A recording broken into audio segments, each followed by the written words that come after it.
రాయలసీమ రక్తం మాట్లాడితే అమ్మ గుండె గర్జిస్తుంది. అమ్మ తల పెట్టి పెంచినోడేరా, మట్టి వాసన మోసుకనోడేరా. నా బిడ్డ అడుగు నేల మీద పడితే యుద్ధమే మొదలయ్యే రాయలసీమరా.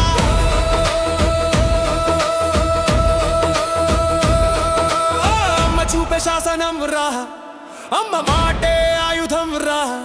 నా గర్భం నుంచే